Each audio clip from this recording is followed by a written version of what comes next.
কাৰণ আজি যি চৰকাৰ জাতিৰ স্বাৰ্থত আছে তেনেকুৱা চৰকাৰ অসমত বহুদিন থাকিব। জনসংখ্যাৰ যি আজি দ্ৰুত গতিত অসমত পৰিৱৰ্তন হৈছে তাৰ পৰা আমি বহুদিন আশা কৰিব নোৱাৰো।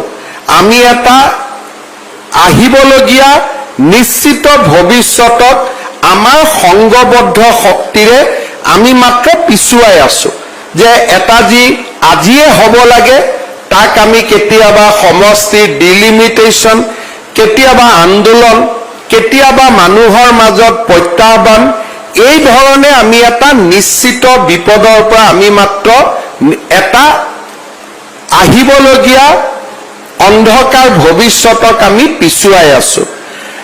ৰাজনৈতিকভাৱে আমি কিমান দূৰ আমাক ৰক্ষা কৰিব পাৰিম আমি নাজানো, কিন্তু আমাৰ যদি সমাজখন একত্ৰিত হৈ থাকে, আমি যদি আমাৰ অনুষ্ঠানসমূহৰ প্ৰতি আমি আমাৰ দায়িত্ব পালন কৰোঁ আৰু মানুহক যদি আমি আমাৰ আহিবলগীয়া প্ৰজন্মটোক আমি মহাপুৰুষ দুগৰাকীৰ আদৰ্শৰে আমি উজ্জীৱিত কৰি ৰাখিব পাৰোঁ, তেতিয়াহ'লে হয়তো আমি অসমীয়া হিচাপে জীয়াই থাকিব পাৰিম।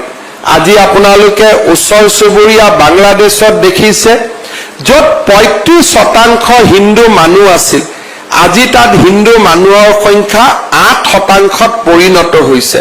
হিন্দুৰ মঠ মন্দিৰ আজি নিৰ্মমভাৱে ভাঙি পেলোৱা হৈছে। যদি আমি অসমৰ বৰপেটা ধুবুৰী জিলাত কল্পনা কৰোঁ, ধুবুৰী জিলাত আজি আমি 12% হিন্দু মানুহ আছো। যেনেকে বাংলাদেশখনত 8% আছো, ধুবুৰীত আমি 12% হিন্দু মানুহ আছো। বৰপেটা আদি জিলাত 30% আমি হিন্দু মানুহ আছো। মৰিগাঁৱত আমি 35% হিন্দু মানুহ আছো।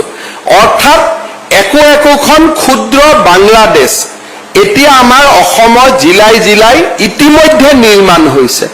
মাত্ৰ কাৰোবাৰ ভয়ত যে চৰকাৰৰ লগত পুলিচ আছে, চৰকাৰৰ লগত মিলিটাৰী আছে, যদি হিন্দু মানুহক আমাক অত্যাচাৰ কৰোঁ, আমাক গ্ৰেপ্তাৰ কৰিব, আমাক আক্ৰমণ কৰিব, আমাক চৰকাৰে আইন আদালতত লৈ যাব, কিবা এটা ভয়ত তেওঁলোক থিয় হৈ আছে।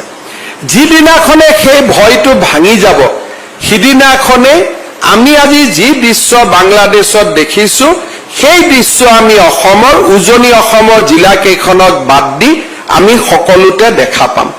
আৰু সেয়া আমাৰ জীৱনৰ বাস্তৱ সত্য।